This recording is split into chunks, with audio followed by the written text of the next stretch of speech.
Bom, pessoal, vamos dar continuidade então à parte, né, de cinemática multidimensional. Lembrando aí que na última aula nós estamos trabalhando com movimentos em duas dimensões, né, no plano. Vimos lá os dois principais sistemas de coordenadas, né, o sistema cartesiano e o sistema polar. Tá? Vimos como estabelecer vetor posição, velocidade e aceleração nesses dois sistemas.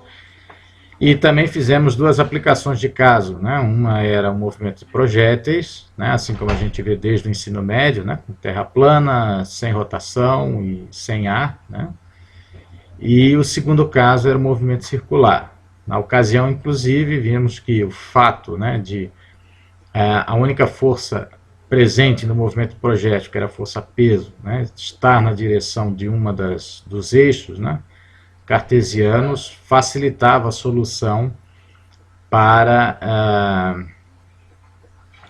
as coordenadas cartesianas. Né? Nas coordenadas polares, o movimento projétil ficava bem complicado, porque levava equações diferenciais não lineares de segunda ordem, né?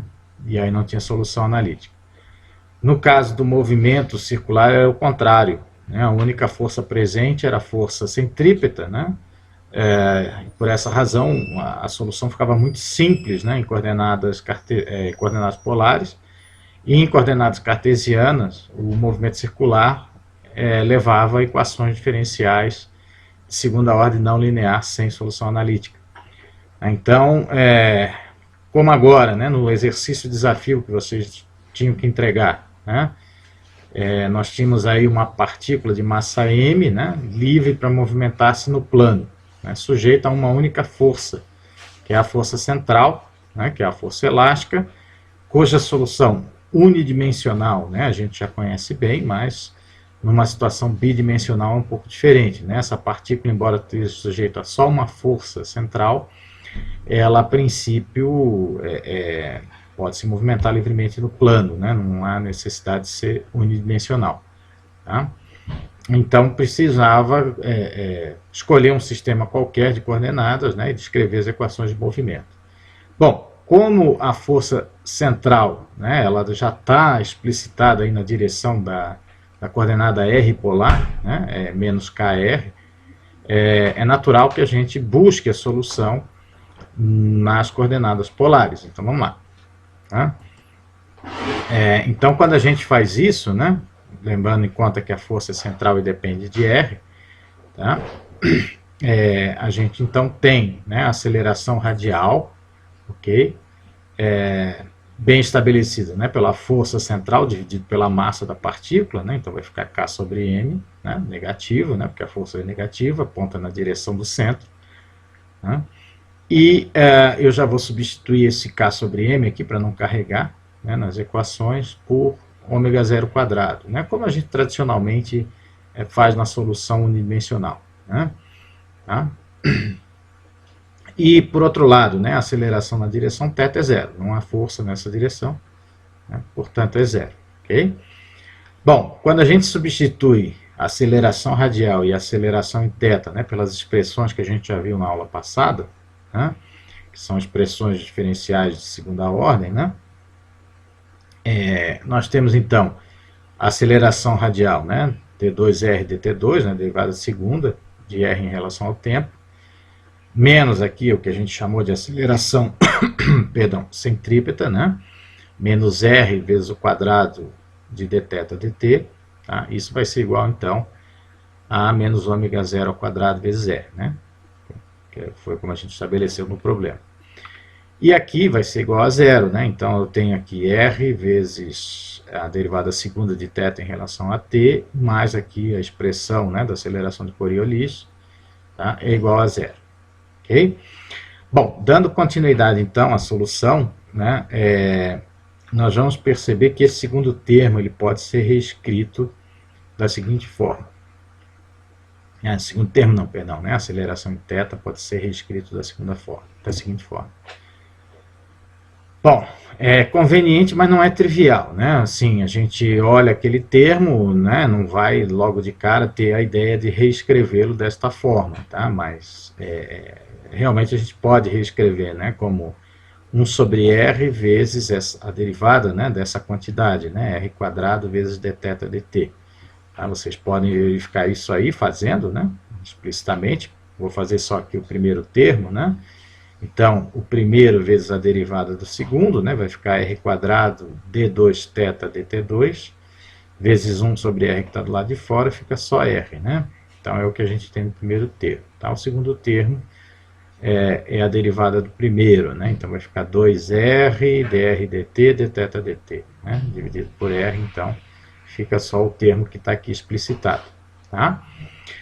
Por que é conveniente a gente fazer isso? Né? Porque essa aceleração em θ é zero, né? Então eu tenho que todo esse termo é zero, né? De modo que se eu trabalhar algebricamente eu vou ter que, como R, né, não é infinito, né? Não é uma solução única, R pode ser qualquer valor, eu tenho que necessariamente que essa derivada temporal desse termo é zero. Né? Se a derivada é zero, significa então que o termo dentro da derivada é constante. Tá? Então, r quadrado dθ dt é uma constante nesse problema. Tá? E eu vou indicar aqui pela letra grega lambda. Poderia indicar por qualquer letra, tá? Isso daqui é só para a gente não carregar o termo todo. Né? A gente sabe que isso é constante. Bom, isso vai ser vantajoso porque dθ dt, perdão, dθ dt aparece na primeira equação, né, de A de R, tá? No termo de força centrípeta. Tá? Então, a gente já tem, né, a velocidade angular bem definida, né, para qualquer situação desse problema, vai ser uma constante que é lambda, dividido por R quadrado. Tá? E quando eu levo essa expressão para dθ dt, né, na aceleração radial, eu consigo construir, então, uma equação diferencial de segunda ordem que só depende de R, né, e de t, obviamente. Né? Então, eu consigo, né, solucionando essa equação diferencial, colocar a coordenada R em função de t, e depois eu substituo, né, a expressão de R de t nessa outra expressão, e aí eu consigo, então, obter também o θ de t. Tá? Então, o problema em tese está encaminhado à solução. Tá? Eu posso tanto ter a solução em R de t e depois levar aqui para ter o θ de t. Okay? Bom, em tese, né? Porque tem um problema. Tá? Essa também é uma equação diferencial de segunda ordem não linear, né? Sem solução analítica. Né? Ok? Então, bom, né? E aí, né? Que estava encaminhado, acabou, né? Ou seja, não tem saída, né? Resta chorar ou fazer a solução numérica, né? Que é o que a gente faz quando não tem a solução analítica, tá? Bom, então, antes de a gente partir para a solução numérica em si, tá? A gente pode, ainda antes de fazer a solução numérica, né, observar alguns aspectos importantes naquela equação diferencial de segunda ordem, né, okay, não linear, né, que determina R de t. Tá? Que aspectos são esses? Né? Bom, primeiro eu posso ter um caso especial. Né? O caso especial nunca é a solução, né, é uma solução particular, mas eu posso ter esse caso especial. Né? Isso vai nos direcionar a entender a solução. Então, o primeiro caso especial é quando eu tenho a velocidade angular nula, né? dθ dt é nulo para qualquer instante de tempo. Tá? Isso equivale a me dizer, por exemplo, né, que aquele parâmetro lambda, né, que é uma constante do problema, né, que é igual a r quadrado dθ dt, ele vai ser igual a zero. Tá? Então, seria uma solução bem particular, né, uma saída, né, uma solução única ali. Né? Entendo que eu posso ter qualquer θ, só que esse θ é constante ao longo do tempo. Né? Okay? Isso me equivale a dizer, então, que lambda é igual a zero.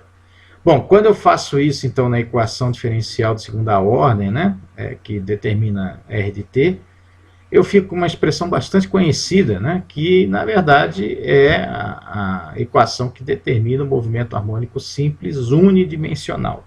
Tá?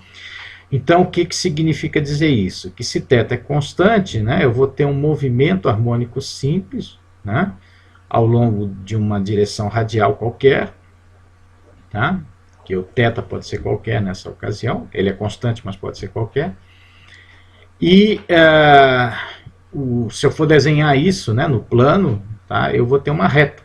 Tá? Então, a partícula se movimenta, né, em torno da origem, tá, que é o ponto zero, né, R igual a zero, okay? Mas ao longo de uma reta. Tá? Então, isso leva a um movimento harmônico simples. Tá? Ok, eu ainda tenho um segundo caso especial também, né? Que agora é a velocidade radial ser nula para qualquer instante de tempo. Né?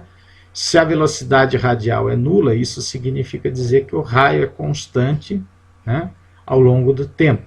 Tá? Então, se dr dt é zero, né, automaticamente também a segunda derivada vai ser zero, né, e quando eu levo isso nessa expressão, né, eu vou ter que dθ dt é igual a ômega zero, né? Ômega zero, lembrando aí, raiz de k sobre m, né, nesse problema, mas é uma constante. Tá? Então, se eu tenho o raio constante, né, e a velocidade angular constante, tá, isso me leva a um movimento circular uniforme. Okay? Então, numa situação em que eu tenha a velocidade angular nula para todo t, eu tenho um movimento retilíneo, né, um MHS. Tá? Quando eu tenho a velocidade radial nula, né, o raio é constante, eu tenho um movimento circular uniforme. Então, são dois extremos, né, possíveis nessa solução. Okay? E o terceiro aspecto que a gente vai observar, né, é que eu posso ter uma aceleração radial nula. Né? Tá? Por quê? Porque quando eu tenho lá, né, na equação d2r dt2, né, igual a uma expressão, eu vejo que eu tenho um termo negativo e um termo positivo. Né? Mas mais que isso, prestem atenção, né? Quando o R fica muito grande, né, R tendendo a infinito, okay, o termo negativo prepondera sobre o positivo. Né? O positivo tende a zero, tá? E o negativo prepondera. Então, quanto eu mais me afasto da origem, né, R igual a zero, tá, mais a aceleração é negativa, ou seja, mais ela puxa na direção da origem. Tá? Por outro lado, se R tende a zero, né, para raios muito pequenos, tá, esse termo vai ficar pequeno, mas o termo positivo se torna grande. Né? Okay? Então, o termo positivo vai preponderar para raios pequenos. Né? Isso significa, então, dizer que quando eu tenho, né, raios menores, a aceleração é positiva, ou seja, ela tende a afastar a partícula do centro, né, jogar ela para fora. Tá? Então, eu tenho aí, né, uma espécie de equilíbrio, vamos dizer, né, na força, tá? Okay? Que se eu me afasto do centro, né, eu sou puxado, tende a se puxar para o centro. Se eu me aproximo muito do centro, eu tendo a ser expulso do centro. Tá? E, de fato, né, se a gente colocar isso igual a zero, né, igualar a aceleração igual a zero, eu percebo que eu vou ter um raio onde a aceleração é nula. Né? E resolvendo, então, né, essa situação, lembrando que o raio sempre é positivo, né, não vai ter a parte negativa da raiz quadrada, tá, só positivo. Então, o raio onde isso acontece é raiz de lambda sobre ômega zero, né, que são parâmetros do sistema. Né? Lambda e ômega zero são constantes. Tá? Então, esse raio, né, neste raio a aceleração é nula. Tá? Ok? Bom, então quando a gente pensa, né, nos três aspectos, né, que a gente viu aqui, né, dois extremos de situação, né, um movimento retilíneo, né, em MHS, e um movimento circular, né, uniforme, tá? E vejo essa questão, né, de eu ter um balanço de força com relação à aplicação da força central, tá? Eu só tenho um tipo possível, né, de movimento que a gente conhece, cujos extremos podem ser esses dois, que é o movimento elíptico. Né? Então, por exemplo, né, quando eu tenho lá a elipse, né, se vocês lembram lá da definição de elipse, né, eu tenho um parâmetro associado à elipse, né, que é a excentricidade, né, indicada pela letra minúscula E. Tá? A excentricidade numa elipse, ela dá conta de quão achatada, né, essa elipse é. tá? Então, esse parâmetro E, ele varia entre 0 e 1, tá? Quando a excentricidade é igual a 0, a elipse, né, ela tem o raio constante, né? Então, é uma circunferência, tá? Quando a excentricidade é igual a 1, a elipse se degenera numa reta, tá? Então, os extremos, né, de uma elipse é o movimento circular e o movimento retilíneo, né? Okay? Que no caso ali seria um MHS. Tá? E o caso intermediário, né, soluções intermediárias seriam elipses a princípio. Tá? Então, mesmo a gente sem resolver, né, vamos dizer, a equação, né, diferencial, e o R de t e o θ de t, a gente já tem uma ideia de que a solução, né, desse movimento, né, da partícula, né, se movimentando em função dessa força central elástica, vai ser uma elipse. Tá? Okay? Bom, vamos partir então para a solução numérica. Tá? Eu sugiro fortemente que vocês apliquem a resolução desse problema na forma numérica. Tá? Eu não vou cobrar isso, né, na forma de uma avaliação, mas eu sugiro que vocês façam, tá? Porque a priori, tá, como eu falei para vocês, isso não vai valer só para mecânica, mas para física de modo geral. Há muitos problemas na física e de modo geral os problemas reais não se resolvem de forma analítica, tá? São só de forma numérica. Tá? Isso também em mecânica vai aparecer bastante, né? Mecânica 2 também, tá? Então, assim, procurem desenvolver, né, habilidades aí para fazer simulações numéricas, né, em problemas físicos, tá? Vocês têm aí, por exemplo, né, o matemática, tá, que é institucional, né, tem uma licença, a Unifei tem uma licença institucional e vocês podem acessar livremente. Tá? Para aprender a usar matemática, existe N cursos aí, né, N tutoriais na internet, tá? Ele não é complicado, né? Ele já vem com muita coisa embutida, né? Então, ou então, se vocês tiverem habilidades com outros softwares semelhantes ao matemática, pode usar também. Também, se tiver habilidade para programação, melhor ainda, né? Vocês podem programar isso em Python, ou em C, ou na linguagem que vocês dominarem, não importa.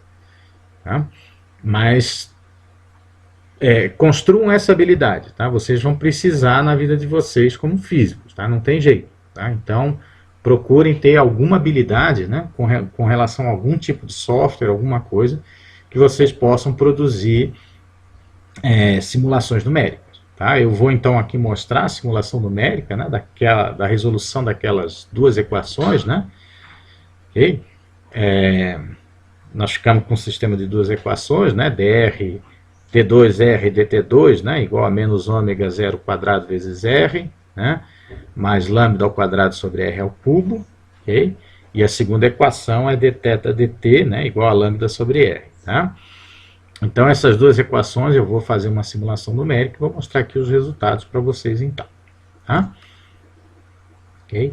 Então, a simulação numérica que eu fiz aqui, né, eu coloquei valores, né, porque precisa, né, para a gente ter algum resultado. Tá? Então, ômega 0, né, que é a raiz de k sobre m, eu coloquei igual a 3. Tá?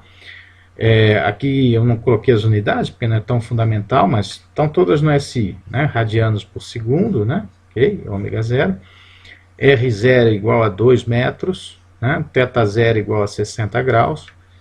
A velocidade radial inicial é 0, cuidado, tá, isso não é movimento circular uniforme, tá? Eu só estou dizendo que no instante t igual a 0, a velocidade radial é 0, tá? Isso não significa que ela vai ser 0 para todo t, muito pelo contrário. Tá? E o parâmetro lambda, né, vai ser igual a 25. Né? Com o parâmetro lambda, eu automaticamente aí, estabeleço, né, também a velocidade inicial em θ, né, porque vai estar vinculado. Né? A θ é lambda sobre R2. Né? Tá? Então, aqui seria, né, θ igual a lambda sobre R0. Né? Então, ao quadrado, perdão. Né? Então, está bem estabelecido também. Tá? Bom, eu fiz a interação, 80 mil interações, né? A princípio Isso é razoável, né? Bastante razoável para a gente ter aí a complementação dessa solução, tá? Bom, então aqui eu estou exemplificando, né? Aqui eu tenho raio contra as iterações, tá? Basicamente aqui cada 10.000 iterações é 1 segundo, tá? Então seria mais ou menos 8 segundos, né? Então R contra T, ok? Notem aqui, né, que o raio, né, varia senoidalmente, mas ele não vai a zero, tá? Então o mínimo dele aí é 2 mais ou menos, né, que é o raio inicial, tá?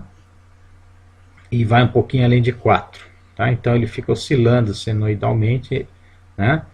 Okay? Em torno desses dois valores, ele não vai a zero, cuidado, tá? E aqui está o ângulo, né, contra o tempo também, tá? Em simulação numérica, normalmente a gente deixa o ângulo correndo, né, livremente, tá? Ele vai aumentando sempre, né, para evitar de ficar aquele gráfico de corte entre 0 e 2π, tá? Mas vocês podem notar que ele também oscila, né, okay? Senoidalmente ao longo dessa reta crescente, tá? Bom,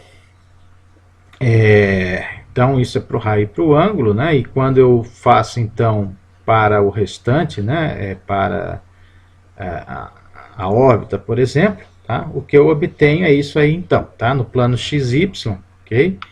Eu tenho aqui então a órbita, né, definida, né, pelo R e pelo θ, tá? Ok? Notem que o centro da órbita é o ponto 00, é a origem, né, tá? Que é o centro da força, né? O centro da força é na origem, 00. E eu tenho então a elipse, né, muito bem estabelecida, tá? Com um semi-eixo maior A, né, e um semi-eixo menor B. Ok? Tá?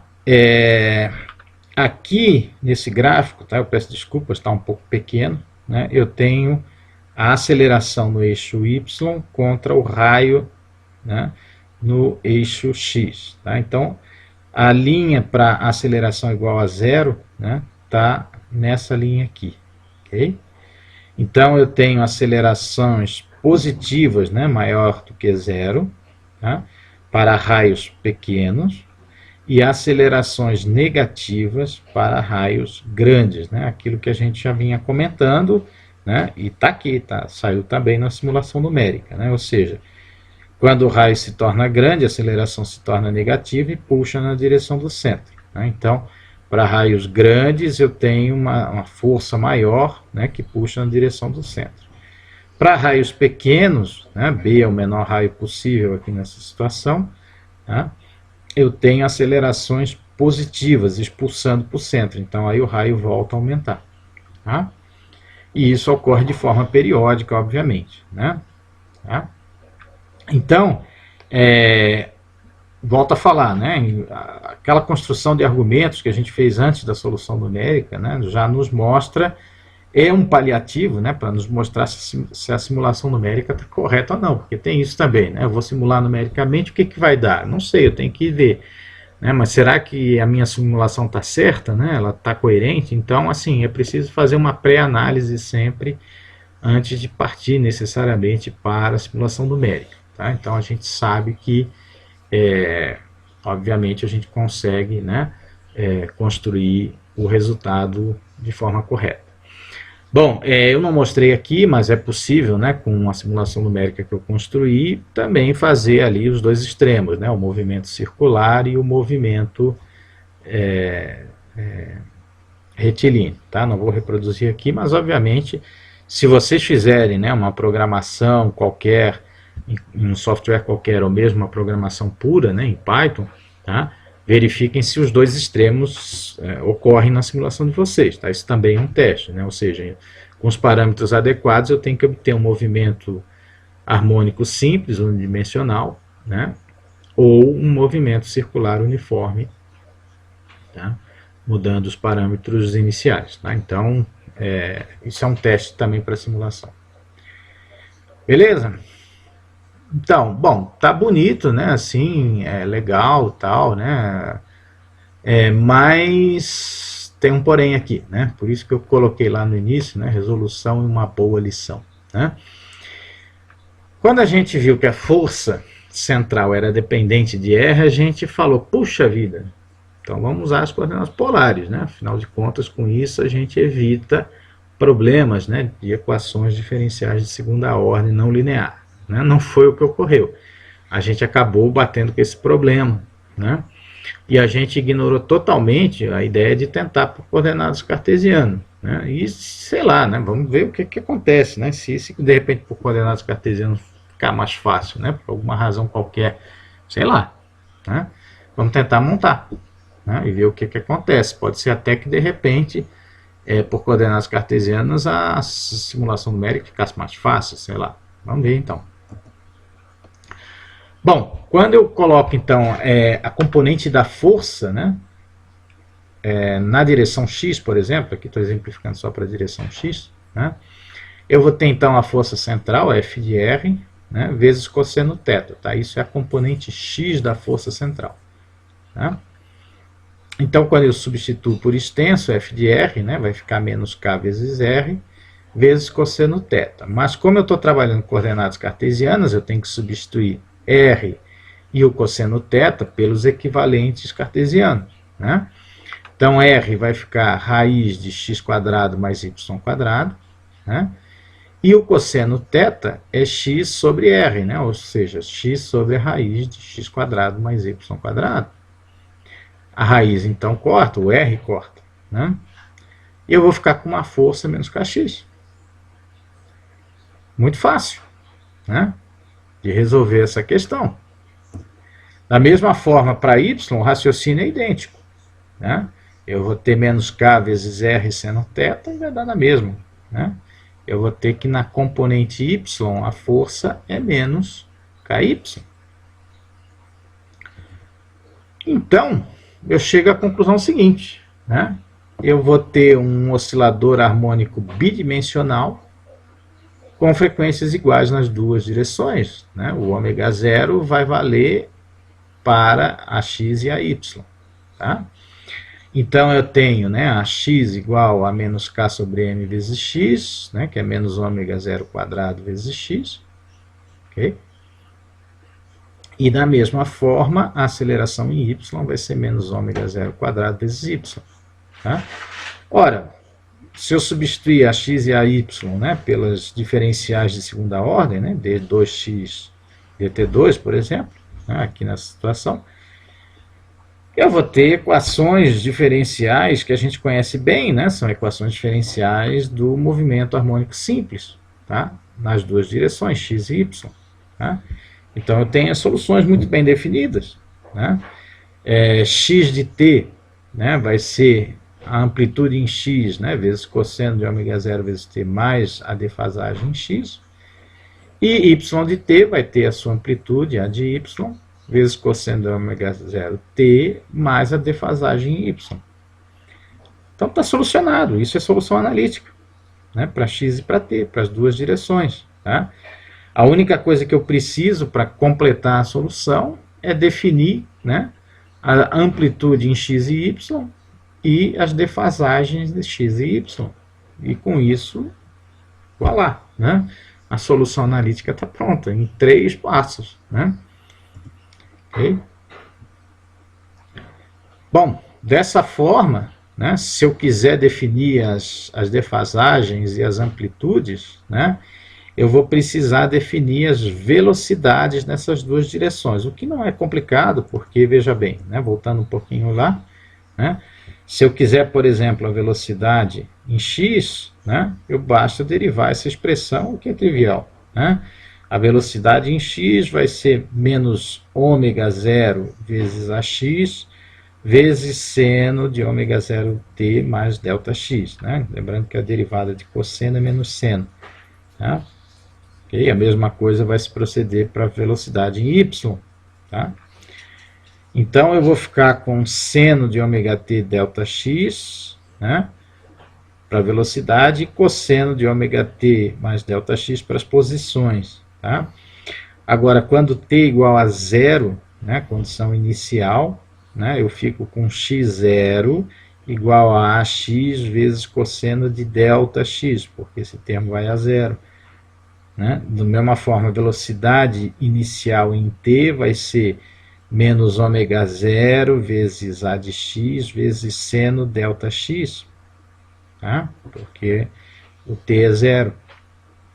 Então, eu consigo definir completamente, né, os termos de defasagem e amplitudes tendo as condições iniciais. Tá? Então, a tangente, né, da defasagem, tanto para x quanto para y, vai ser menos a velocidade inicial nessa direção, dividido pela posição inicial, vezes ômega zero, tá?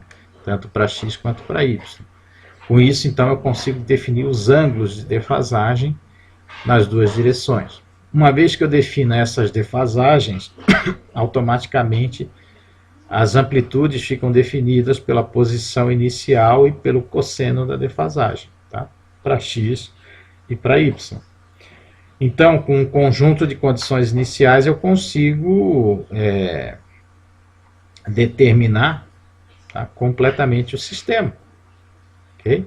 Por incrível que pareça, né, aquilo que a gente estava suspeitando, né, de que em coordenadas cartesianas a solução fosse ficar muito complicada, foi o contrário, né?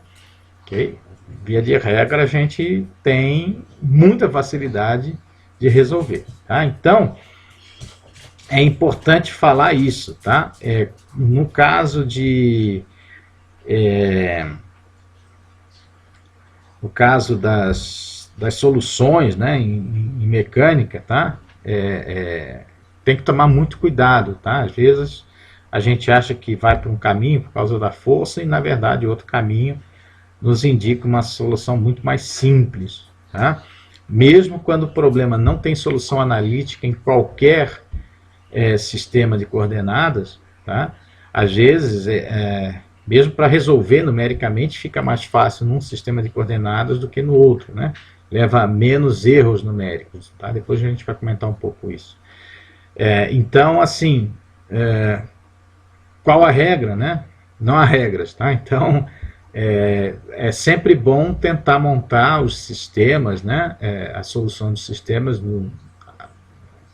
a solução, né, do problema nos vários sistemas de coordenadas possíveis para ver o que realmente é mais fácil. Tá? Com o tempo, você vai adquirindo maturidade e vai vendo essa questão, né? Mas aqui eu fiz questão de mostrar que esse problema, né, que é um problema que parece ser mais ou menos simples, tá? E tudo indica, né, que a solução vai sair por coordenadas polares, na verdade, por coordenadas cartesianas, fica muito mais simples e a gente chega numa solução analítica bonita, bacana. Tá? Então, cuidado, tá, gente? Isso daqui realmente é um exercício de lição. Né? Bom, então eu mostro a comparação agora dessa solução analítica completa cartesiana, né, com o anterior. Né? É sempre bom a gente comparar para mostrar que deve dar a mesma coisa. Né? Então, lembrando, né, os parâmetros iniciais que eu tenho, ômega 0 igual a 3, R0 igual a 2, θ 0 igual a 60, VR0 igual a 0 e lambda igual a 25. Quando eu translado isso, né, para as velocidades em x e y iniciais, as posições x e y iniciais, tá? Isso vai ficar a critério de vocês também fazer exercício, e eu aconselho que façam, tá? Para verificar que as defasagens são essas e as amplitudes são essas, tá? Em x e y.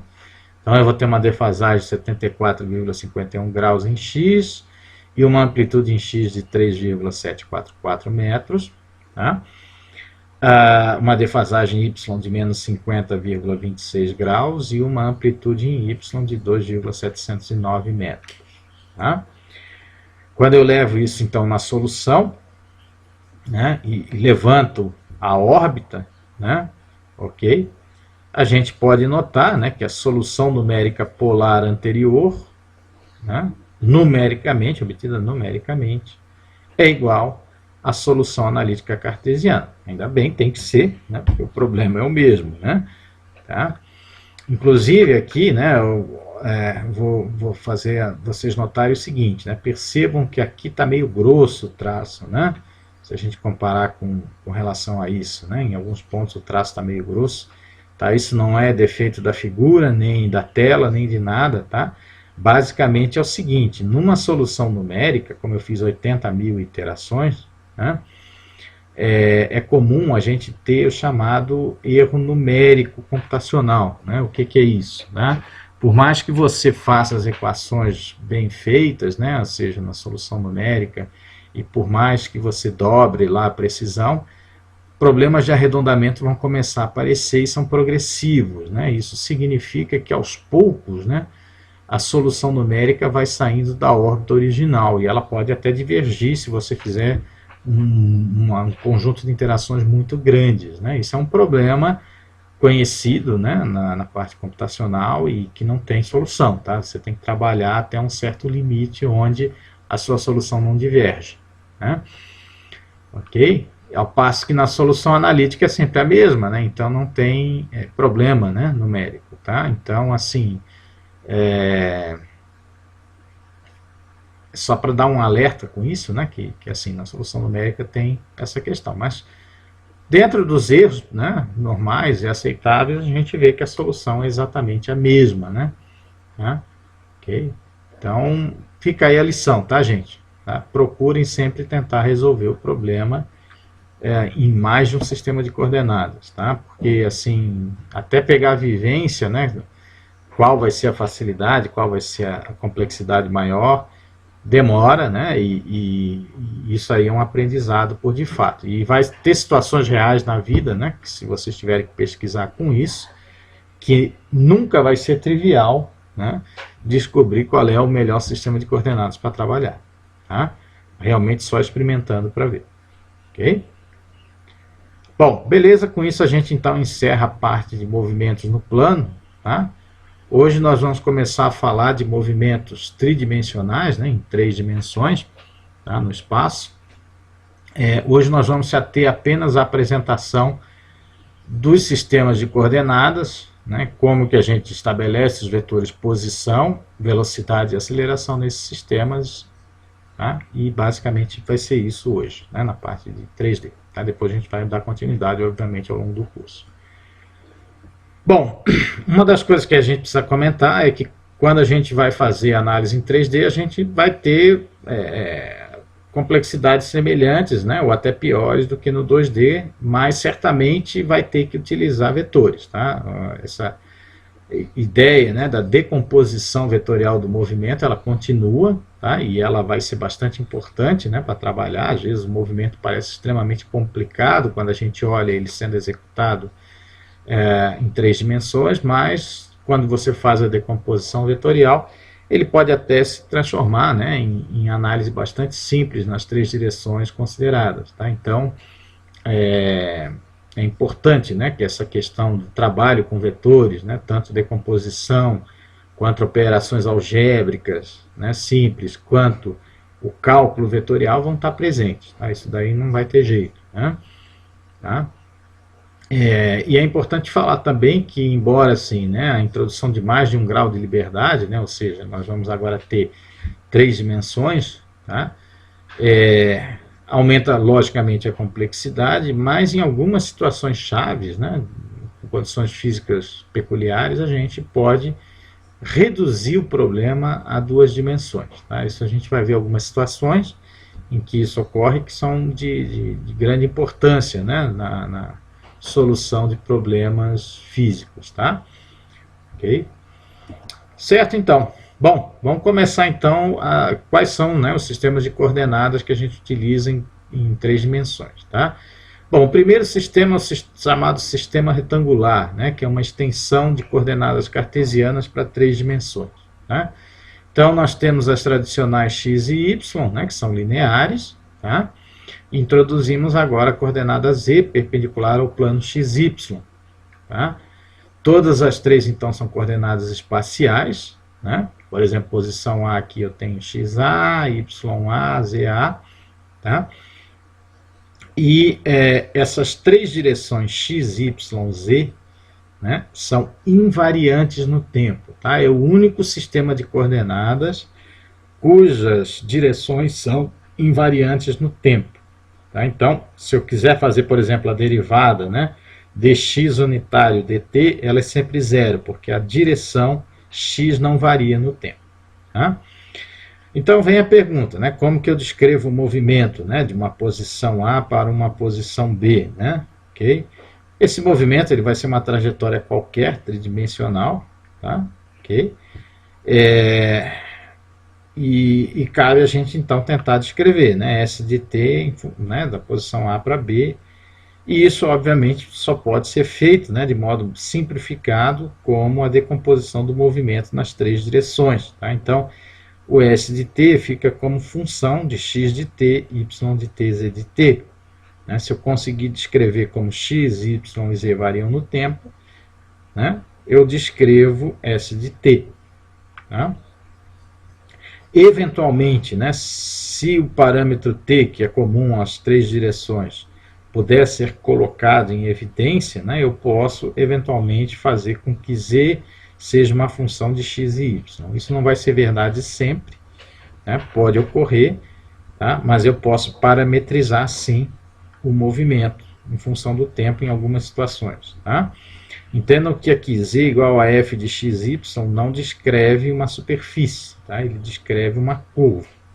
Ok? Então cuidado, né, com essa notação normalmente descreve superfícies. Aqui a gente está descrevendo só uma curva, né? Ou seja, eu posso determinar z de acordo com x e y. Tá? Ok. E como é que fica a questão do vetor posição, né, em coordenadas retangulares? Tá? Bom, ele vai ser similar, né, ao que a gente já viu em coordenadas no plano, né? Ou seja, agora eu ganho mais um grau de liberdade, que é o z de t na direção z. Tá? Então, o meu vetor posição, né, ele sempre vai dar origem até o ponto de interesse, né? Só que agora em três dimensões, então eu tenho uma composição vetorial, né? X vetor, Y vetor, Z vetor, somados me dá o R de t. Tá? Bom, como características, então, o módulo, né, do R vai ser, né, estabelecido pela soma quadrática, né? Tá? Isso aqui vocês podem fazer, né, estabelecendo o triângulo, né, origem, ponto de interesse, projeção no eixo, no plano x e y. Tá? Então eu tenho aqui, né, z mais essa projeção, né, da origem até o ponto de projeção ao quadrado, e isso daqui é x quadrado mais y quadrado. Tá? Okay? Então trigonometria mostra isso, né, a soma quadrática. Tá? Isso vai dar então o módulo do R. Tá? A direção do vetor posição ela é estabelecida, a exemplo do que aconteceu em duas dimensões, né, pela contribuição ponderada nas três direções, né, ponderada pelo raio, ou pelo módulo do raio. Então, x sobre r, y sobre r, z sobre r. Né? Então, essa direção, né, que R aponta, tá, pode ser estabelecida vetorialmente, né, em termos de um vetor unitário. Tá? Então, se eu fizer aqui, né, o módulo desse vetor unitário, ele vai dar 1, né, porque a soma quadrática dessas quantidades ponderadas, obviamente, vai dar igual a 1. Tá? Okay? Bom, e por fim, a direção de R, né, exemplo do que era em duas dimensões, tá? Ela vai sempre dar origem para o infinito, né? Ou seja, o domínio de R é sempre positivo, tá? Eu nunca vou ter um raio negativo, né? Tá? Ok? Eu posso ter até a direção, tá? A direção não, perdão, o sentido, né, negativo, tá? Ou seja, né, eu estou indo, por exemplo, do ponto B para a origem, então eu estou indo, né, no sentido menos R, né? Tá? Mas eu nunca vou ter um raio negativo. Tá? Então cuidado. Tá? O sentido de crescimento de R é sempre radial, né? Ou seja, do zero para infinito. Tá?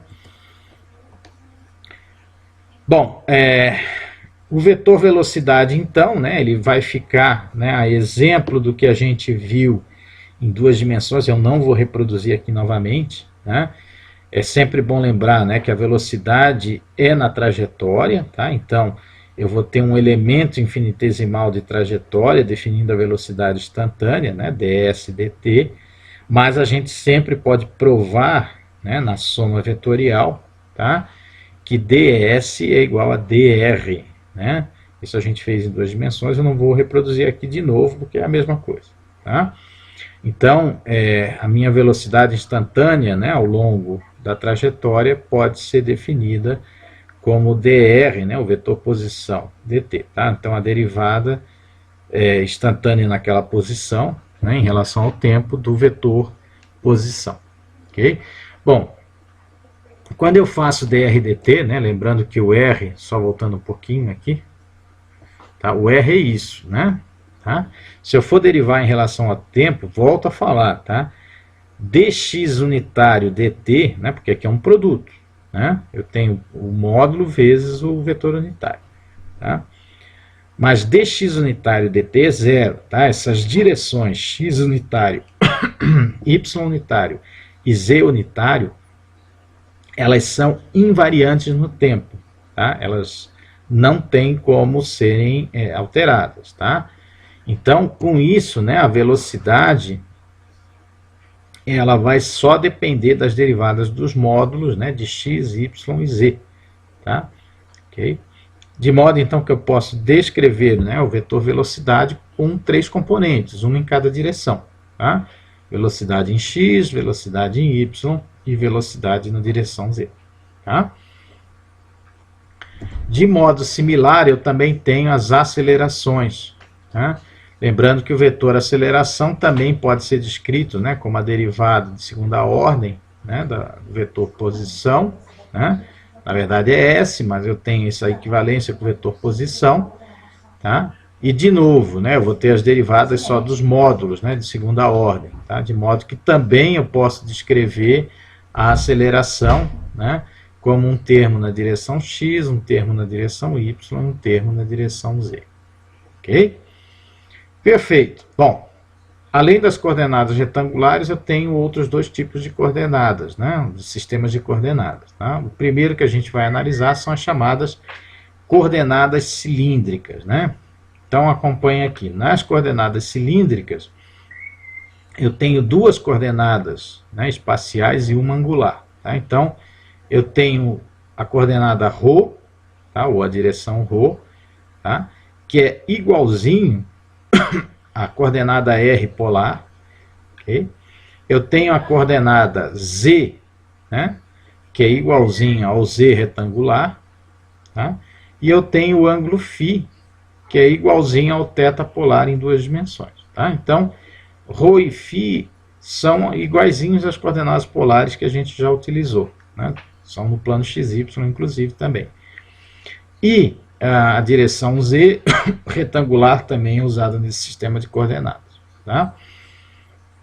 Então, quando eu quero fazer as conversões, né, de coordenadas polares para coordenadas retangulares, é muito simples. Tá? Porque a conversão para x e para y é a mesma das coordenadas polares. Tá? Então, vai ser ρ vezes cosseno φ, né, para x, e ρ vezes seno φ para y. E o z é o próprio z retangular. Tá? Então, não tem mistério. Né? Da mesma forma que se eu quiser passar de coordenadas retangulares para coordenadas cilíndricas, né, eu tenho aqui, a princípio, a conversão também simples, que a gente já sabe, né, lá das coordenadas polares em 2 dimensões. Tá? Então, eu tenho aqui, né, o ρ vai ser a raiz de x quadrado mais y quadrado, o ângulo φ vai ser o arco tangente de y sobre x, e o z vai ser o próprio z. Tá? Então, não tem mistério com relação a essas 2 conversões. Tá? Bom, e como é que fica raio vetor, velocidade e aceleração nesse sistema? Tá?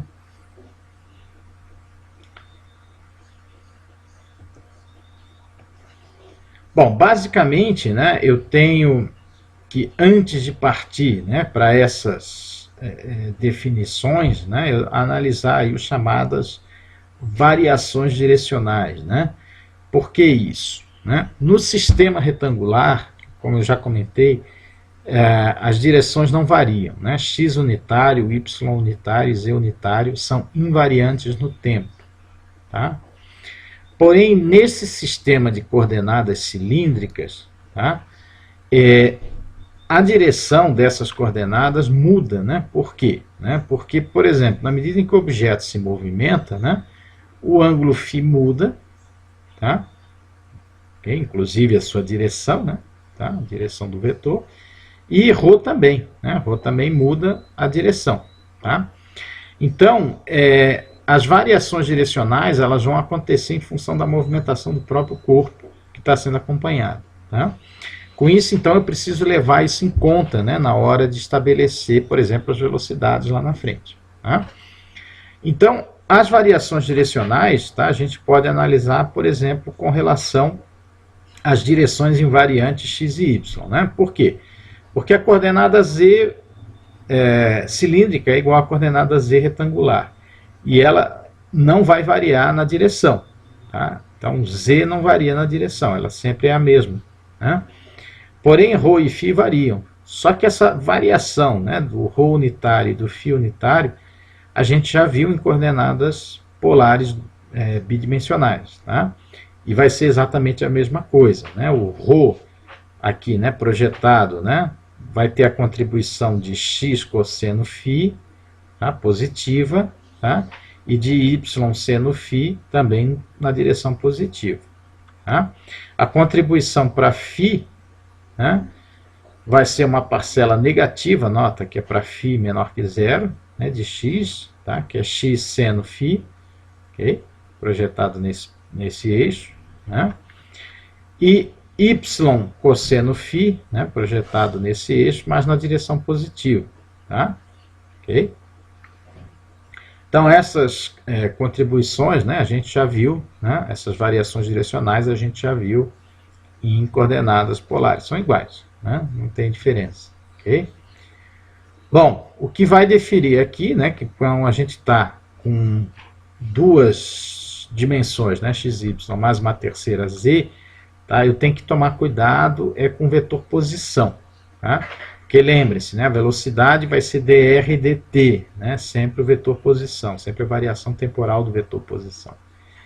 E o vetor posição R, né, que é esse que vai dar origem até o ponto de interesse, tá?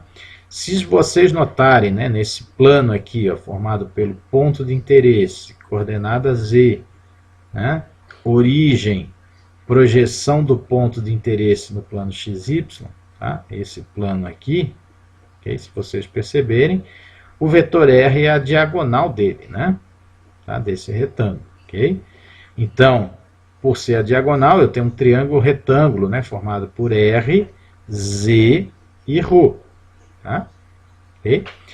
De modo, então, que eu vou ter a soma vetorial, né, de ρ mais Z me dando R. Tá? Que é o que está escrito aqui. Tá? Então, R vai ser ρ vetorial mais Z vetorial. Tá? Que aqui eu estou abrindo, né, em ρ vezes ρ unitário, né, módulo de ρ vezes ρ unitário, mais Z vezes Z unitário. Tá? Então, quando eu faço vetor velocidade, eu tenho a derivada temporal, né, de R. Tá? Aqui, então, eu vou ter uma aplicação, né, da derivada do produto. Tá? Então, derivada do primeiro vezes ρ unitário, né, que é o segundo, mais o primeiro, que é ρ modular, vezes dρ unitário dt. Tá? Lembrando que essa derivada temporal ela existe e ela precisa ser calculada. Tá? Dá conta de como é a variação temporal da direção do vetor ρ. Okay? E aqui eu também tenho um produto, só que eu lembro, né, a direção z é invariante no tempo. Tá? Então só vai aparecer o termo da derivada do módulo. Tá? Então, se eu quiser saber essa derivada, eu tenho que voltar lá, a gente já fez isso em coordenadas polares, mas eu só vou reforçar aqui, né? Eu tenho que derivar isso com relação ao tempo, né? Então eu vou ter x unitário vezes a derivada do cosseno, que é menos seno, ok? Tá? Vezes dφ dt, né? Que tem a derivada do argumento interno, mais y unitário vezes a derivada do seno, que é cosseno, né? Vezes dφ dt. Tá? Então, eu chego à conclusão que dφ unitário dt vai ser φ unitário vezes dφ dt. Ok? Então, quando a gente leva isso aqui, né, no vetor velocidade, eu tenho as três direções aqui contempladas, né? Eu tenho esse termo, que está na direção ρ, né, dρ dt, tá? Mais ρ dφ dt na direção φ, que é esse termo aqui, mais dz dt na direção z. Tá? Também tenho três componentes da velocidade, que era o de se esperar, né? Já que a gente tem três coordenadas nesse sistema. Tá? Bom, essas velocidades elas ganham nomes, tá? Mas volta a falar, né? Isso eu já tinha citado lá na outra aula. Esses nomes vocês não precisam decorar, não. Tá? É mais importante ter isso em mente, né? Puxa vida, independente do sistema de coordenadas 3D que eu tenho que ter componentes de velocidade nas três direções. Tá? Então a componente radial, né? A componente de ρ, né? Ganha aí o nome de velocidade planar, tá? Porque ela está no plano XY, né? Ela é uma velocidade radial no plano XY. Okay? Aqui eu tenho a chamada velocidade azimutal, tá? Okay? Também está na direção XY, né? Tá? Na direção φ, né? Ao longo do plano XY, perdão. E ela dá conta aqui da velocidade com que esse arco, né, é descrito. Tá? Notem que mesmo com ρ constante, né, se o ângulo varia, eu tenho velocidade azimutal. Ok? E o último termo, né, que é a velocidade na direção z, pode ser chamada também de velocidade vertical, muito embora nem sempre o eixo z no problema, né, mesmo que eu trate com coordenadas cilíndricas, vai estar necessariamente na direção vertical, né? Mas é dito aqui, né, por conta aí da construção, né, do sistema de coordenadas como velocidade vertical. Tá? O mais importante não são os nomes, volto a dizer, mas é entender, né, que eu tenho componentes de velocidade nas três direções, né, decorrentes das variações nas três direções, tá? dρ dt, dφ dt, dz dt. Tá? São variações em módulo. Ok, e as acelerações, como é que ficam? Bom, para fazer as acelerações, né, obviamente eu tenho que derivar a velocidade. Tá? E quando eu fizer isso, vai aparecer uma quantidade de termos grande, né, porque cada um daqueles três termos eu posso abrir em mais de um, né, dependendo da situação. Tá? Então, por exemplo, né, aqui eu fiz por extenso, tá, para esse sistema de coordenadas. Tá? Então, esses dois primeiros termos, né, advêm do termo de velocidade na direção ρ. Eu tenho a derivada do primeiro vezes o segundo, mais o primeiro vezes a derivada do segundo, e de novo a gente vai ter que fazer esse dρ dt, a exemplo do que a gente fez com a velocidade. No caso da velocidade na direção φ, aquele termo de velocidade se abre em 3 na aceleração. Né? Eu tenho a derivada do primeiro vezes o segundo vezes o terceiro, mais o primeiro vezes a derivada do segundo vezes o terceiro, mais o primeiro vezes o segundo vezes a derivada do terceiro. Tá? E essa derivada aqui também tem que ser avaliada lá, né? No unitário de φ. Tá? E por fim, o último termo, né, como z é invariante, né, eu vou ter só a derivada de segunda ordem da coordenada z. Tá? Então, quando eu faço, né, explicitamente essas duas derivadas, né, de vetores unitários ρ e φ, né, e reorganizo, né, o vetor aceleração nas três direções, eu tenho termos nas três direções, sendo que em duas delas, né, eu vou ter mais de um termo. Né? Okay? Então eu tenho 5 termos de aceleração, cada um dos quais vai ter nomes específicos. Tá? Esses nomes específicos, a princípio, volto a falar, não precisa gravar, mas a gente precisa entender o que eles significam. Tá? Então vamos lá, vamos começar pela aceleração radial. Né? Radial não, perdão, né? Aceleração na direção ρ. Tá? Então eu tenho aqui, né, uma componente d2ρ dt2 que a gente chama de aceleração planar. O que é essa aceleração planar? Tá? Essa é a aceleração decorrente de variações no módulo de ρ. Tá? Então, se o módulo de ρ varia de modo não uniforme, né, eu vou ter então essa aceleração planar existente. Okay? Depois eu tenho um segundo termo na direção ρ, que a gente chama de aceleração centroplanar. Tá? Ela tem uma carinha aí de aceleração centrípeta, né? e de fato ela pode ser entendida como uma aceleração centrípeta no plano XY. Tá? Mas o que é esse termo? Esse termo é a aceleração decorrente, né, da mudança de direção do vetor ρ. Tá? Então, o termo referente à mudança do módulo e o termo referente à mudança da direção. Tá? Okay? Então, mesmo que ρ seja constante, tá? Se o ângulo φ muda, eu tenho uma aceleração na direção ρ. Tá? Okay? Então, cuidado com isso. Né? Bom, na direção φ eu também tenho dois termos. Né? O primeiro termo é a chamada aceleração azimutal. Tá? Okay? Essa aceleração azimutal é a aceleração decorrente na direção φ, tá? Da variação do módulo de φ. Tá? Então, se o módulo de φ varia de forma não uniforme, tá? Eu vou ter então esse termo de aceleração azimutal, né, aparecendo. Okay? O segundo termo aí, né, é chamado de aceleração de Coriolis azimutal. Né? Nota que ele tem uma cara de fato de aceleração de Coriolis, né, e de fato é uma aceleração de Coriolis no plano XY. Tá? Mas o mais importante aqui é entender que esse termo, né, é a aceleração decorrente da mudança de posição do vetor φ. Tá? Então, eu tenho o termo decorrente da mudança do módulo e o termo decorrente da mudança de posição. Okay?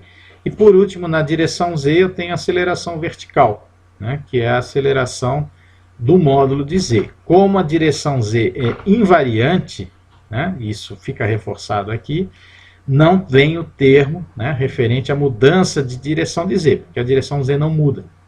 Tá? Então, isso é sempre notório de ver. Né? Eu tenho um termo, né, associado à mudança de módulo e à mudança de direção quando o vetor muda de fato de direção. Né? O vetor unitário muda de direção. Ok? Perfeito, então. Vamos para o último sistema de coordenadas, que é o sistema esférico. Né? Nesse sistema eu tenho uma coordenada única linear, né, que é o confunde-se inclusive com o próprio raio vetor, né, que é a coordenada R, tá? E dois ângulos, né, o ângulo φ, que é o ângulo polar que a gente já conhece no plano XY, tá? E o ângulo θ, né, que é o ângulo entre a direção z e a direção do raio vetor. Tá? Esse ângulo θ é contado nesse plano que a gente já citou aqui, né? Ponto de interesse, coordenada z, origem, projeção do ponto no plano XY. Tá? Ok? Então, esse ângulo aqui, θ, né, é contado nesse plano da direção z para a direção do vetor R. Tá? Esse ângulo também é chamado de ângulo zenital, tá? E o ângulo φ é chamado de ângulo azimutal, ok? Tá? Mas isso também não é necessário vocês gravarem, tá? É só para dar aí um pouco de nome aos bois, tá? Bom, em termos de conversões, ok?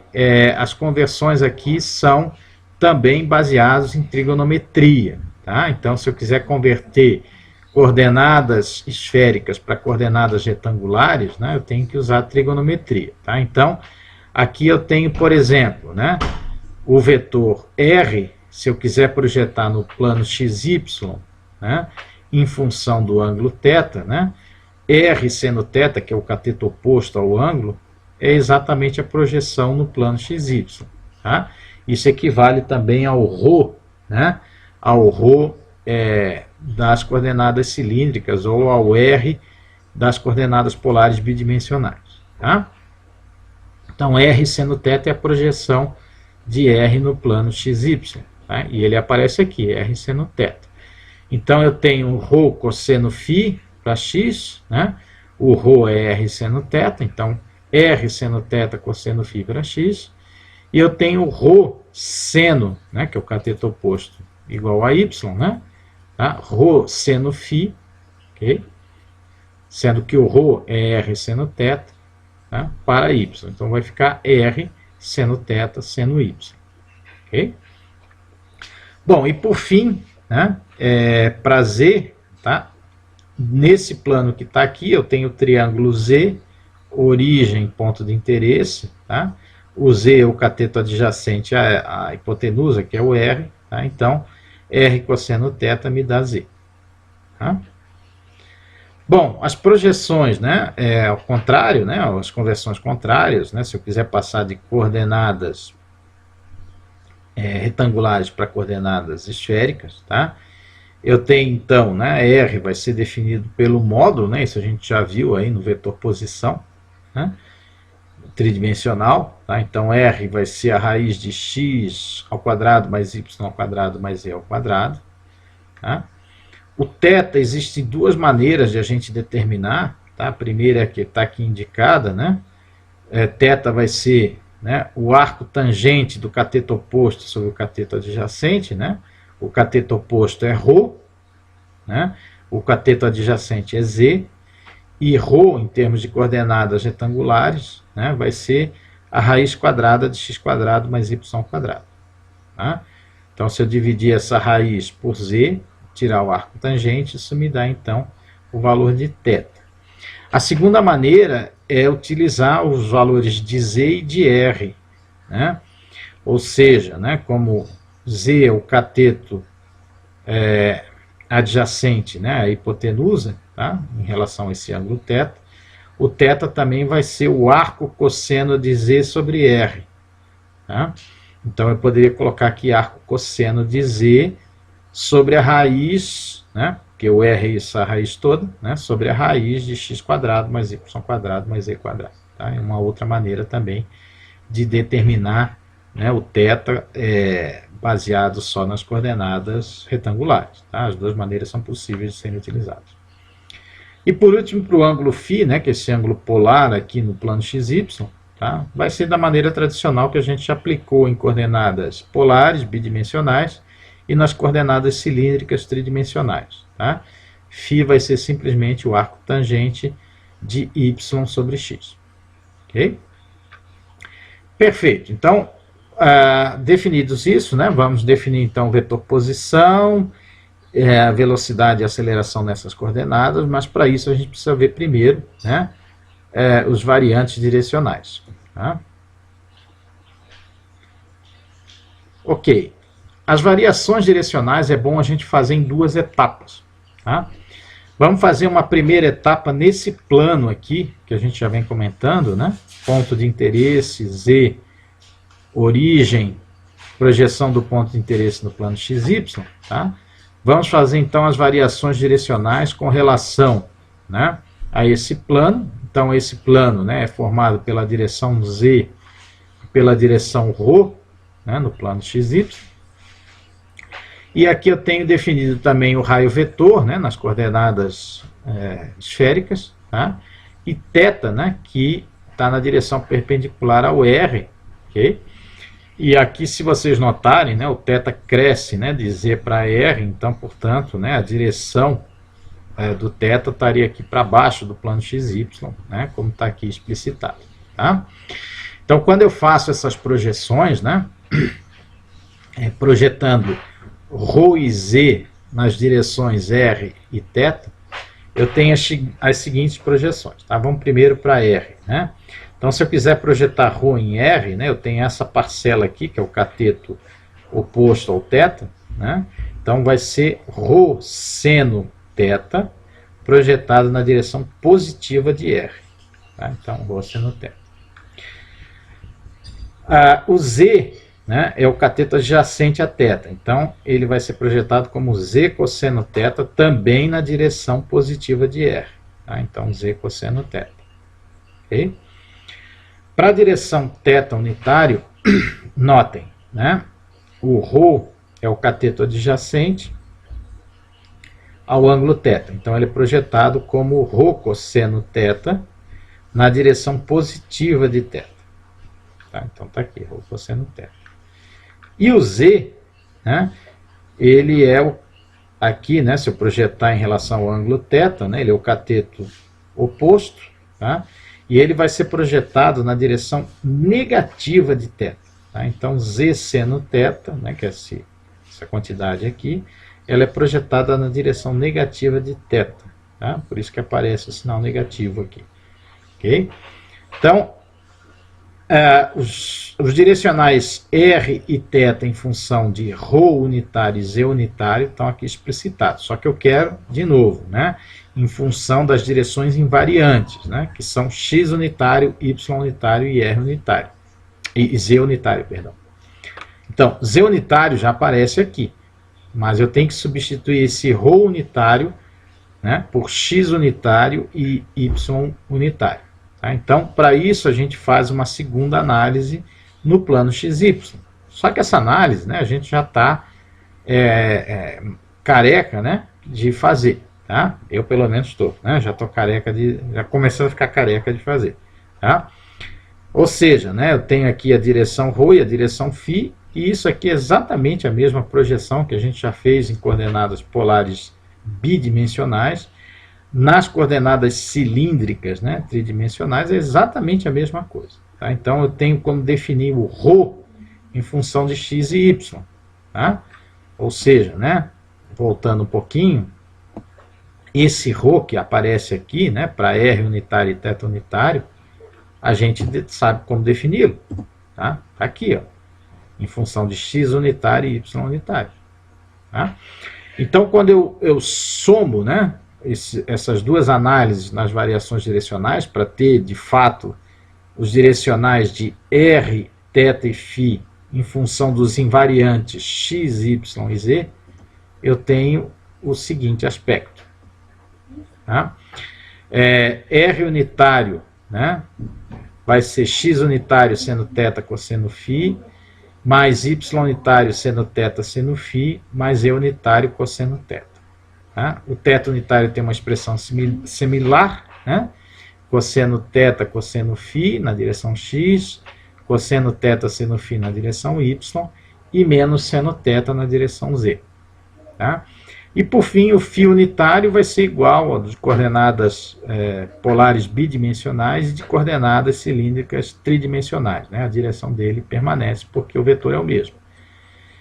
O que é importante a gente notar, né, nesses direcionais? Tá? Que eles dependem de como variam os ângulos θ e φ, tá? Basicamente. Tá? Então, a variação dessas direções vai ser em função das variações de θ e de φ em relação ao tempo.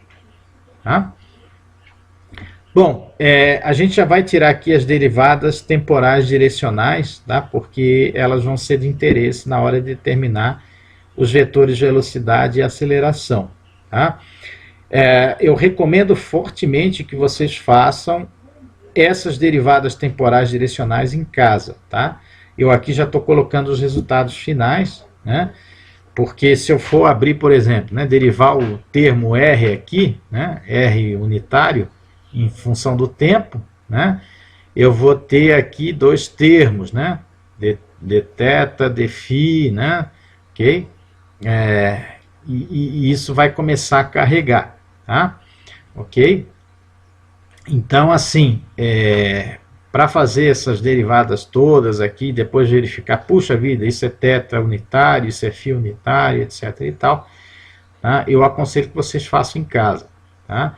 Que não deixem de fazer, tá? Não é um exercício que eu vou cobrar como uma avaliação, mas é preciso que vocês façam para entender como é que a gente chegou nesses resultados aqui, tá? Bom, em suma, quando eu faço a derivada, né, do vetor unitário R, por exemplo, em relação ao tempo, o que me dá é que eu vou ter componentes em duas direções, né, na direção θ e na direção φ, e que dependem basicamente de como varia θ e como varia φ. Ok? Tá? Então, por exemplo, né, dr unitário dt vai depender da taxa, né, com que o θ varia no tempo, na direção θ, mais seno θ vezes a taxa com que φ varia no tempo na direção φ. Se vocês notarem, né, a derivada de θ em relação ao tempo, ela também depende das outras duas direções dos outros vetores. Né? Ela vai ter variações na direção R e na direção φ. Porém, ela continua dependente das variações de θ e de φ. Tá? Okay? E por último, né, a variação na direção φ depende basicamente de como φ varia no tempo. Tá? Okay? Mas também as componentes vão estar nas direções R e θ. Então isso é uma coisa que a gente nota, né, nas coordenadas esféricas, né, porque as três podem variar de direção. Tá? A variação temporal da direção está na direção das outras duas componentes. Tá? R de θ e de φ, de θ de R e φ, e a de φ na direção R e θ. Tá? Porém, essas três taxas elas dependem, né, de como o ângulo φ varia. Okay? Se o ângulo φ não variar, então esse termo é zero totalmente, esses dois termos são zero, e depende também de como o θ varia. Né? Porque exatamente esses dois ângulos aqui é que vão fazer o raio vetor dançar. Né? Lembrando que as outras duas direções são perpendiculares a R, se θ e φ variam, obviamente essas outras duas direções perpendiculares a R também vão variar. Né? Então é natural que a gente tenha, né, variação temporal das direções, dependente da variação temporal dos dois ângulos. Tá? Ok, não esqueçam, façam em casa, hein, gente? Não deixem de fazer.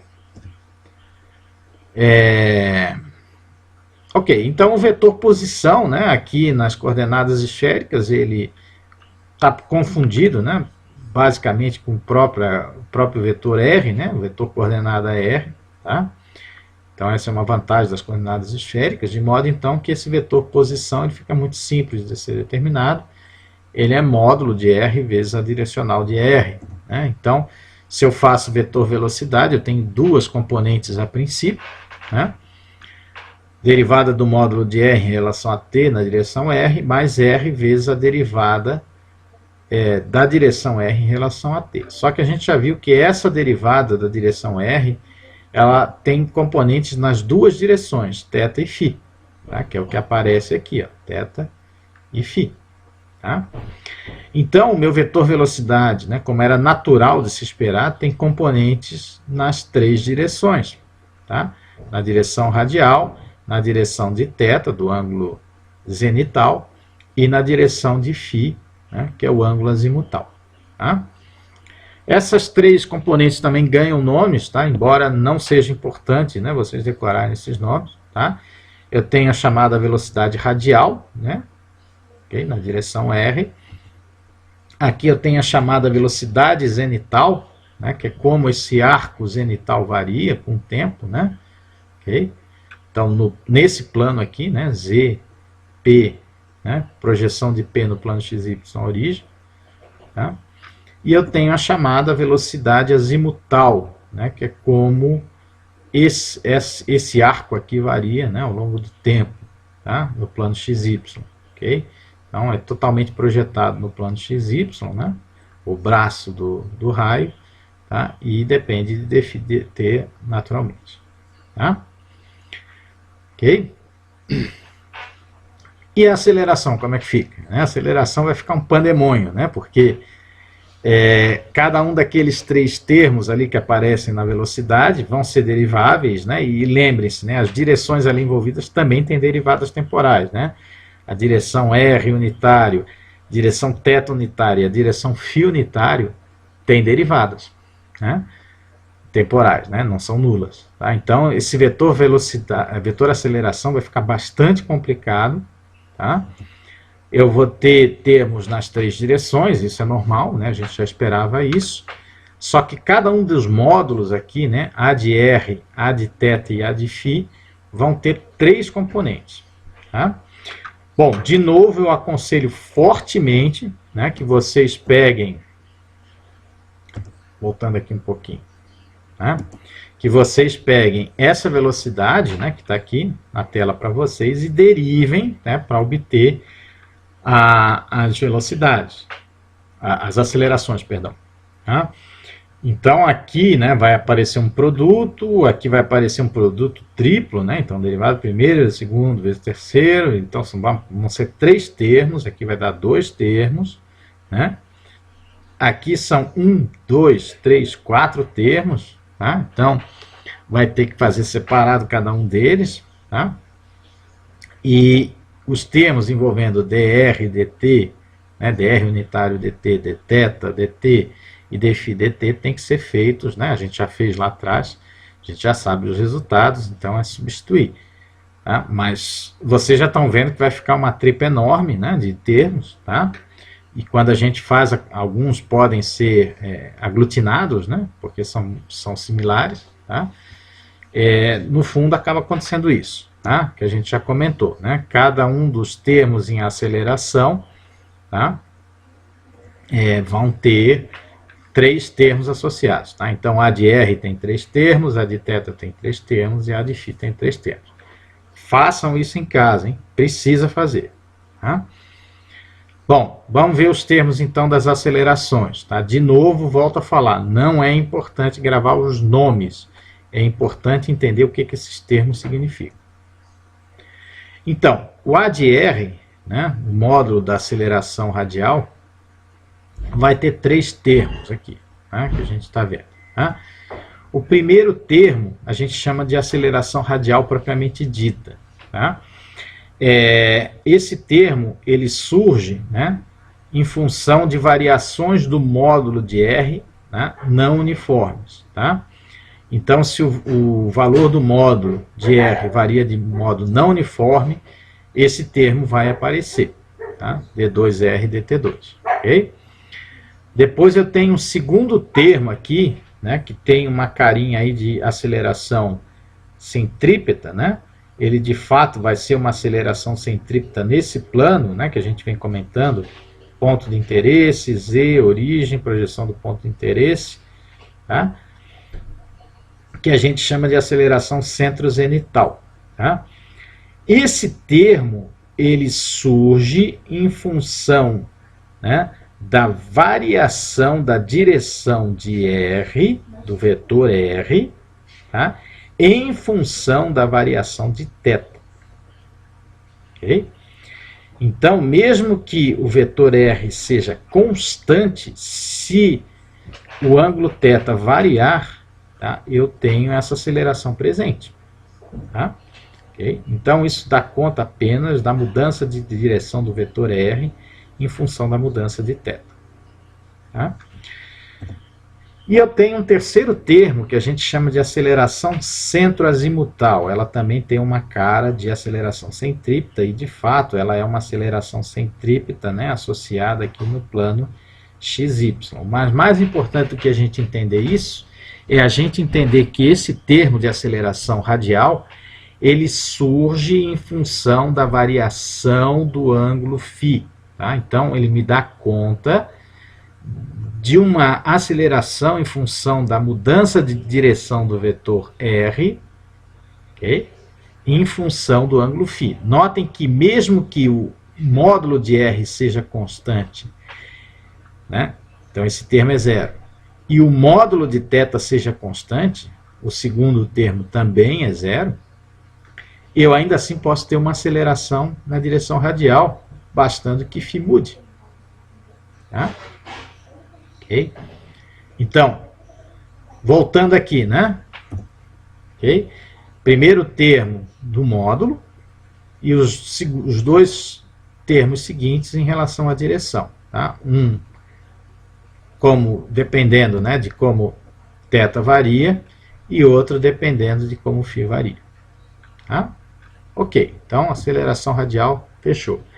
Bom, vamos para a aceleração na direção θ, né, do ângulo zenital.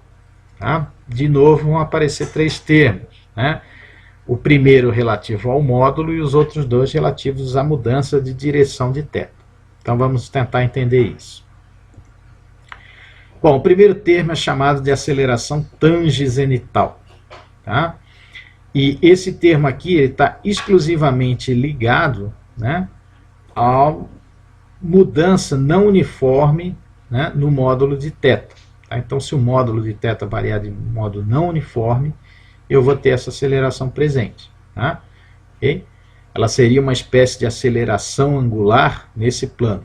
Né? Podemos pensar assim, dessa maneira, né? Associado à aceleração angular nesse plano. Tá? Ok, o segundo termo, tá, é a chamada aceleração de Coriolis zenital. Né? Ela tem aqui uma carinha de aceleração de Coriolis, e de fato ela é uma aceleração de Coriolis, neste plano que a gente vem comentando aqui. Tá? Mas o mais importante é entender que isso aqui, né, um termo de aceleração que surge, tá? Que surge em função, tá, da mudança do módulo do vetor R. Tá? Então, se o módulo do vetor R mudar, tá, eu tenho uma aceleração associada à direção θ, mesmo que, né, o ângulo θ varie de modo uniforme. Tá?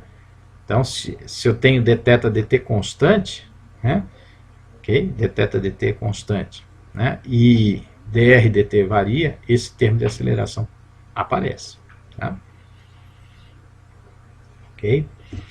E o último termo, né, na aceleração na direção θ, a gente chama de aceleração tangeazimutal. Né? Essa aceleração é uma aceleração, né, que surge em função da mudança, né, de direção do vetor θ decorrente da variação do ângulo φ. Ok? Tá? Então, de novo, né, eu tenho um termo associado à mudança do módulo de θ e dois termos associados à mudança da direção de θ. O primeiro em função da mudança de R, o segundo em função da mudança de φ. Tá? Ok?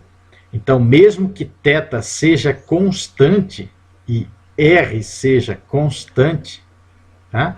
O que vai implicar que os dois primeiros termos sejam nulos, né? A simples mudança de φ me impõe uma aceleração em θ, né, decorrente da mudança de direção. Tá? Bom, e por fim aqui a última expressão de aceleração para φ, né, que é uma expressão complicada, mas também de três termos, e a gente vai ver a primeira associada ao módulo e as outras duas à direção. Tá? Então, a primeira aceleração a gente chama de aceleração tangeazimutal, tá? Ela é decorrente de variações não uniformes no ângulo φ. Tá? Então, nota que ele depende da segunda derivada. Né? Então, se φ é constante, ou mesmo, né, dφ dt é constante, esse termo não existe. Tá? Ele só vai existir se eu tiver variações não uniformes no ângulo φ. Tá? Então, é uma aceleração ligada ao módulo, né, como o módulo de φ muda. Tá? Essa daqui a gente chama de aceleração de Coriolis azimutal. Ela tem uma carinha, né, de aceleração de Coriolis, tá? E de fato ela é uma aceleração de Coriolis aí associada ao plano XY. Mas o mais importante de a gente entender é que essa é uma aceleração, né, na direção φ decorrente de variações no módulo de R. Tá? Então, mesmo que o ângulo θ seja constante e mesmo que a variação de φ seja constante, tá? Se eu não tiver variação no vetor R, essa aceleração não existe. Tá? Então, ela dá conta, né, de qual é a aceleração na direção φ decorrente da mudança do vetor R. Tá? E o último termo, né, a gente chama de aceleração azimute tangencial, tá? Ela vai ser uma aceleração na direção φ, né, decorrente da mudança do vetor φ em função de variações do ângulo θ. Tá? Então, se o ângulo θ não variar, né, okay, esse termo não existe. Tá? Então, mesmo que dφ dt seja constante, né, que implica que esse termo não exista, e mesmo que dr dt seja constante, né, perdão, que o raio seja constante, que dr dt não exista, seja zero, zerando esse termo, eu ainda posso ter uma aceleração decorrente da mudança do ângulo φ em função de dφ dt e dθ dt, tá? Desde que o ângulo θ mude. Tá? Então, assim, o que fica, né, desses termos de aceleração? Tá? Sempre importante lembrar, né? Eu sempre vou ter três termos, né, nas acelerações em coordenadas esféricas. O primeiro termo sempre decorrente da mudança do módulo, né, ou da coordenada r, ou da coordenada θ, ou da coordenada φ. tá? E os outros dois termos são decorrentes da mudança de direção desses vetores em função das variações das outras duas coordenadas. Tá? Eu sei que é bem complicado assim a gente entender, mas é importante pensar no seguinte, né? Na medida que o objeto se movimenta, né, no espaço, tá? Essas coordenadas r, θ e φ vão junto e vão mudando, né, as suas direções. Tá? Então é um pouco assim complicado a gente visualizar essas coisas, né? Mas de fato eu posso ter situações, né, complexas em que essas 9 acelerações estejam presentes. Tá? Obviamente também eu posso ter situações muito simplificadas, né, onde muita coisa pode sumir aí, né? Por exemplo, né, se o ângulo φ não varia, né, boa parte das acelerações essa, né, ok? E toda essa daqui some, né? Se o ângulo θ não varia, né, também, se o R varia de modo uniforme, ou se θ varia de modo uniforme, ou se φ varia de modo uniforme, muitas vão sumir também. Então, assim, depende do problema, depende da situação, né, e depende sempre de a gente identificar quais termos estão presentes ou não. Ok? Bom, para finalizar então a aula de hoje, tá, eu vou deixar para vocês aqui um exercício que aí vocês precisam me entregar, tá, até a próxima quinta-feira, né, tá, que vai ser dia 20, né, se eu não me engano, tá? Ok? Dia 20 de maio, tá? Quinta-feira, 20 de maio. Se não for 20 de maio, é quinta-feira, tá? O mais importante é a quinta-feira.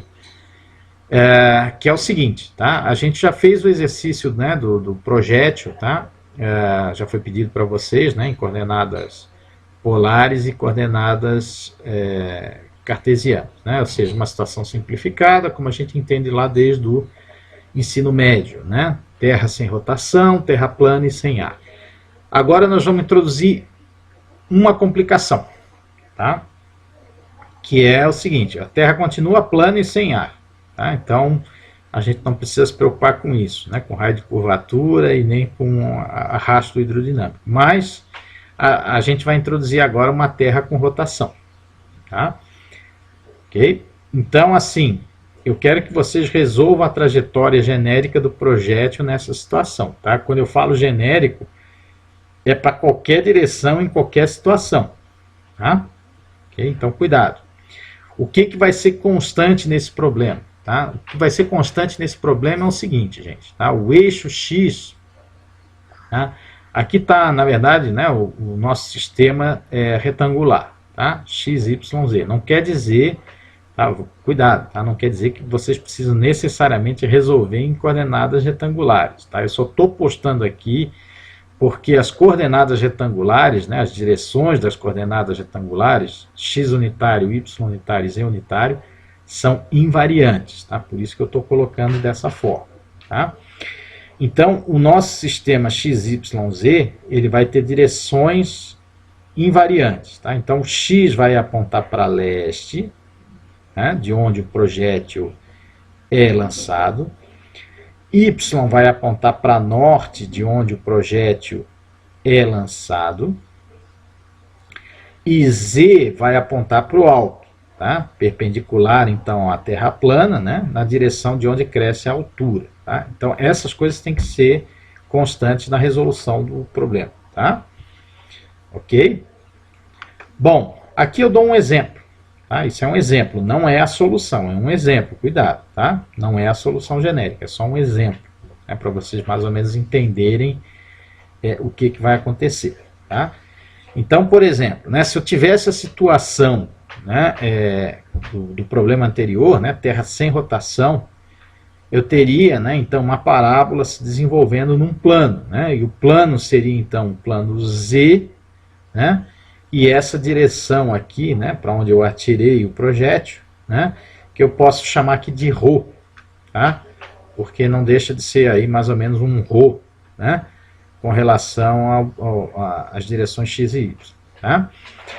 Porém, né, como a Terra tem rotação, tá, eu vou ter um desvio. Okay? Então, o movimento não vai mais se processar num plano. tá?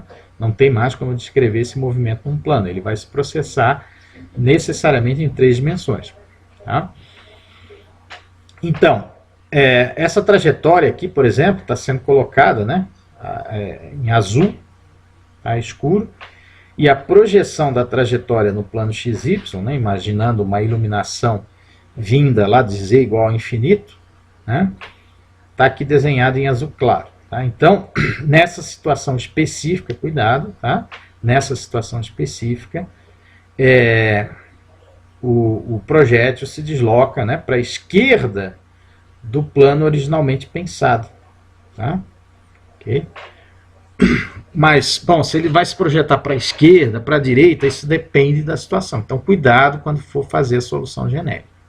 Tá? A gente tem que considerar, obviamente, que a Terra gira, né, de oeste para leste. Okay? Tá? A Terra gira de oeste para leste. Existe, né, embora a Terra seja plana, e vai existir, né, uma rotação diferencial, né, com relação à latitude, então cuidado com isso também. Tá? E, por fim, aqui o que eu tenho para dizer para vocês é que, assim, né, a condição inicial também, né, que vocês vão utilizar para facilitar um pouquinho aí na resolução, é que x inicial, y inicial, z inicial, né, no tempo t igual a zero, é igual a zero, né, ou seja, o objeto vai partir da origem, tá? Então isso facilita um pouquinho aí, né, na hora de fazer a solução, tá? x0, y0, z0 igual a zero, né? Ok? É só isso aí, tá? Então, resolvam esse problema, tá? E me entreguem aí até a próxima quinta-feira, tá? Para a gente, então, depois passar para vocês aí a solução, né? Como a gente tem feito normalmente, tá? Esse exercício, então, vai ser avaliativo, né? E vai contabilizar aí na média total do semestre, tá? Ok?